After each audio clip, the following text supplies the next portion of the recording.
ಇನ್ನು ಎಲ್ಲದಕ್ಕಿಂತಲೂ ಮಿಗಿಲಾಗಿ ಇನ್ನೊಂದು ಇಂಪಾರ್ಟೆಂಟು. ಸೊ ಕಾಂಗ್ರೆಸ್ ಎಲ್ಲ ಕಡೆಯೂ ಕೂಡ ಮಹಿಳೆಯರನ್ನ ಕ್ಯಾಚ್ ಮಾಡ್ಕೊಳ್ಳುವಂಥ ವಿಚಾರದಲ್ಲಿ ಇದ್ದಾರೆ. ಅಂದರೆ 2,000 ರೂಪಾಯಿ ಅವರಿಗೆ ಕೊಟ್ಬಿಟ್ಟು ಆ ವೋಟ್ಗಳನ್ನು ಹಿಡಿದಿಟ್ಕೊಳ್ಳೋ ಕೆಲಸ. ಈಗ ನಿರ್ಮಲಾ ಸೀತಾರಾಮನ್ ಅವರು ಕೂಡ ಹೆಣ್ಮಗಳೇ, ಹಾಗಾಗಿ ಮಹಿಳೆಯರಿಗೆ ಏನು ಉಡುಗೊರೆಯನ್ನು ಕೊಡ್ತಾರೆ ಅನ್ನುವಂಥದ್ದು ನಿರೀಕ್ಷೆ ಸಹಜವಾಗಿ ಮಹಿಳೆಯರಿಗಿರುತ್ತೆ. ಮೋದಿ ಸರ್ಕಾರದ ಮೇಲೆ ಈಗ ಸ್ತ್ರೀ ಶಕ್ತಿಯ ನಿರೀಕ್ಷೆಗಳೇನು?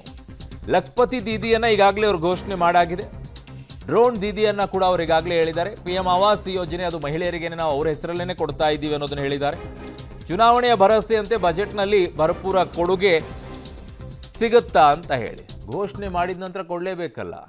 ಕೊಡದೇ ಇದ್ರೆ ಕಾಂಗ್ರೆಸ್ನವ್ರಿಗೆ ಕೇಳ್ತಾ ಇರ್ತಾರೆ, ಗ್ಯಾರಂಟಿ ಹೇಳಿದ್ರಿ, ಎಲ್ಲಿ ಕೊಟ್ರಿ ಅಂತ ಹೇಳಿ. ಸೊ ಇವರು ಕೂಡ ಈಗ ಏನೆಲ್ಲ ಹೇಳಿದ್ದಾರೆ ಅವುಗಳೆಲ್ಲ ಕಾರ್ಯರೂಪಕ್ಕೆ ತರಬೇಕು ಅನ್ನೋದಾದ್ರೆ ಅದು ಇದೇ ಬಜೆಟ್ ಮೂಲಕವಾಗಿ ತರಬೇಕಲ್ಲ.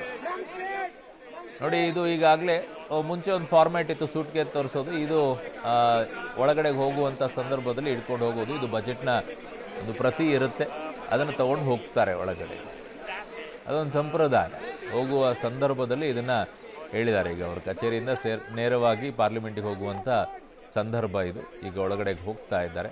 ಇದಕ್ಕಿಂತ ಮುಂಚೆ ಅದನ್ನು ಬಜೆಟ್ ಮಂಡನೆ ಮಾಡೋಕ್ಕಿಂತ ಮುಂಚಿತವಾಗಿಯೇ ಒಂದು ಸಭೆ ಕೂಡ ಇರುತ್ತೆ. ಆ ಸಭೆ ಆದ ನಂತರ ಹೋಗಿ ಬಜೆಟನ್ನು ಮಂಡನೆ ಮಾಡ್ತಾರೆ. ಸೊ ವಿವರವಾಗಿ ಈಗ ಅವರು ಹೋಗ್ತಾ ಇರುವಂಥ ದೃಶ್ಯವನ್ನು ನಿಮಗೆ ತೋರಿಸ್ತಾ ಇದ್ದೀವಿ, ನಿರ್ಮಲಾ ಸೀತಾರಾಮನ್ ಅವರು. ಸೊ ಪ್ರತಿ ಬಜೆಟ್ ಬಂದಾಗಲೂ ಕೂಡ ಇದೊಂದು ನಮಗೆ ರೆಡಿಮೇಡ್ ಆಗಿರುವಂಥದ್ದು ಒಂದು ಸಿಗುವಂಥ ದೃಶ್ಯ ಇದು. ಸೊ ಒಂದು ರೀತಿಯಾಗಿ ಅಂಗಡಿಗೆ ಹೋಗ್ಬಿಟ್ಟು ಹಿಂಗೆ ತೊಗೊಂಡು ಬಂದಂಗೆ ಇದು ಪ್ರತಿ ಸಲನೂ ಬಜೆಟ್ ಮಂಡನೆ ಆಗೋಕ್ಕಿಂತ ಮುಂಚಿತವಾಗಿ ಇಂಥದ್ದೊಂದು ತೋರಿಸ್ಕೊಂಡು ಹೋಗ್ತಾರೆ. ಅದೊಂದು ಬ್ಯಾಗ್, ಸೂಟ್ ಕೇಸ್ ಥರ. ಇನ್ನೊಂದು ಅದರಲ್ಲಿ ಬಜೆಟ್ ಕಾಪಿ ಇರುತ್ತೆ ಅಂತ ನಮಗೆಲ್ಲ ಇರೋದು, ಅದೇ ಇರುತ್ತೆ ಅಂತ. ಸೊ ಇದು ಈಗ ನಿರ್ಮಲಾ ಸೀತಾರಾಮನ್ ಅವರು ಪಾರ್ಲಿಮೆಂಟಿಗೆ ಹೋಗೋಕ್ಕಿಂತ ಮುಂಚಿತವಾಗಿಯೇ ಅವರ ಕಚೇರಿಯಿಂದ ತೆರಳುತ್ತಾ ಇದ್ದಂಥ ದೃಶ್ಯ ಇದು. ನಾರ್ತ್ ಅವೆನ್ಯೂ, ಸೌತ್ ಅವೆನ್ಯೂ ಅಲ್ಲಿದೆ.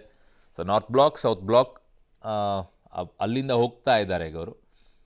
ಸೊ ರಾಷ್ಟ್ರಪತಿ ಭವನದ ಮುಂಭಾಗದಲ್ಲೇ ಇರುವಂತಹ ನಾರ್ತ್ ಬ್ಲಾಕ್, ಸೌತ್ ಬ್ಲಾಕ್, ಅಲ್ಲಿಂದ ಅವರು ತೆರಳುತ್ತಾ ಇದ್ದಾರೆ. ಸೊ ಈಗ ಮಹಿಳೆಯರಿಗೆ ಏನಿಲ್ಲಿದ್ದಾರೆ, ಲಖ್ಪತಿ ದೀದಿ ಯೋಜನೆಯಡಿ BPL ಮಹಿಳೆಯರಿಗೆ 1 ಲಕ್ಷ ರೂಪಾಯಿ ನೆರವು ಅಂತ ಹೇಳ್ತಾ ಇದ್ದಾರೆ. ಅದಕ್ಕೊಂದಿಷ್ಟು ನಿಯಮಗಳಿದೆ. ಆ ನಿಯಮಗಳ ಅನುಸಾರವಾಗಿ ಅವರಿಗೆ ಕೊಡ್ತಾರೆ, BPL ಕಾರ್ಡ್ ಇರುವಂಥವರಿಗೆ. ಇನ್ನು ಸ್ತನ ಕ್ಯಾನ್ಸರ್ಗೆ ಉಚಿತ ಲಸಿಕೆ ಘೋಷಣೆ ಆಗಬಹುದು ಅಂತಿದ್ದಾರೆ. ಬಹಳ ದೊಡ್ಡ ಬೇಡಿಕೆ ಇದೆ ಇದರಲ್ಲಿ. ಈ ಬೇಡಿಕೆಯನ್ನು ಈಡೇರಿಸಲೇಬೇಕು. ಆ್ಯಕ್ಚುಲಿ ಬಹಳ ಮುಖ್ಯವಾಗಿರೋದು ಇದು. ಬಹಳ ಕಡೆಗಳಲ್ಲಿ ಸಮಸ್ಯೆ ಆಗ್ತಾ ಇದೆ. ಕ್ಯಾನ್ಸರ್ ತಪಾಸಣೆ ಅಂತ ಆರೋಗ್ಯ ಯೋಜನೆಯನ್ನು ತರ್ಬೋದು. ಅದಕ್ಕೊಂದಿಷ್ಟು ತುಂಬ ಕಷ್ಟ. ಬಹಳ ಬಡವರಿಗೆ ಇದನ್ನೆಲ್ಲ ತಪಾಸಣೆ ಮಾಡಿಸ್ಕೊಳ್ಳೋಕೆ ಹೋಗೋದಿಲ್ಲ, ಖರ್ಚು ಜಾಸ್ತಿ ಆಗುತ್ತೆ. ಆ ನಿಟ್ಟಿನಲ್ಲಿ ಒಂದಿಷ್ಟು ಸರ್ಕಾರದ ವತಿಯಿಂದ ಅವರಿಗೆ ಚಿಕಿತ್ಸೆಯ ವಿಚಾರದಲ್ಲಿ ಒಂದಿಷ್ಟು ಸಬ್ಸಿಡಿಯನ್ನು ಕೊಡುವಂಥ ಕೆಲಸ ಮಾಡಿದರೆ ಒಳ್ಳೆಯದು ಅಂತ ಕಾಣಿಸುತ್ತೆ. ಶೌಚಾಲಯ ನಿರ್ಮಾಣ ಸೇರಿ ಗ್ರಾಮೀಣ ಮಹಿಳೆಯರ ಆರೋಗ್ಯ ಮತ್ತು ಮೂಲಸೌಕರ್ಯಕ್ಕೆ ಒತ್ತು ಕೊಡುವಂಥ ಕೆಲಸಕ್ಕೆ ಮುಂದಾಗ್ತಾ ಇದ್ದಾರೆ. ಶೌಚಾಲಯ ನಿರ್ಮಾಣ ಸೇರಿ ಈಗಾಗಲೇ ಅದನ್ನು ಮಾಡ್ತಾ ಇದ್ದಾರೆ. ಗ್ರಾಮೀಣ ಮಹಿಳೆಯರ ಆರೋಗ್ಯ ಮತ್ತು ಮೂಲ ಸೌಕರ್ಯಕ್ಕೆ ಅಲ್ಲಿ ಒತ್ತು ಕೊಡೋದು. ಮಹಿಳಾ ಉದ್ಯಮಿಗಳಿಗೆ ಬೆಂಬಲ ನೀಡಲು ವಿಶೇಷ ಪ್ರೋತ್ಸಾಹ ನಿರೀಕ್ಷೆ ಅಂತ ಹೇಳ್ತಾ ಇದ್ದಾರೆ. ಕೊಟ್ಟಿದ್ದಾರೆ, ಇನ್ನೊಂದಿಷ್ಟು ಹೆಚ್ಚಿಗೆ ಮಾಡ್ತಾರೆ ಅಂತ ನಿರೀಕ್ಷೆ ಇಟ್ಕೊಳ್ತಾ ಇದ್ದಾರೆ. ಉದ್ಯಮ ಸ್ಥಾಪಿಸಲು ಕಡಿಮೆ ಬಡ್ಡಿ ದರದಲ್ಲಿ ಸಾಲ ಸೌಲಭ್ಯ ನಿರೀಕ್ಷೆ ಅಂತಿದ್ದಾರೆ. ಆಲ್ರೆಡಿ ಕೊಟ್ಟಾಗಿದೆ, ಅದರಲ್ಲಿ ಏನು ಬದಲಾವಣೆ ಮಾಡ್ತಾರೆ ಅನ್ನೋದನ್ನು ನೋಡಬೇಕು. ಮಹಿಳೆಯರಿಗೆ ಕೌಶಲ್ಯ ಅಭಿವೃದ್ಧಿ ಮತ್ತು ಶಿಕ್ಷಣಕ್ಕೆ ಹೊಸ ಯೋಜನೆಯನ್ನು ಮಾಡುವಂಥದ್ದು.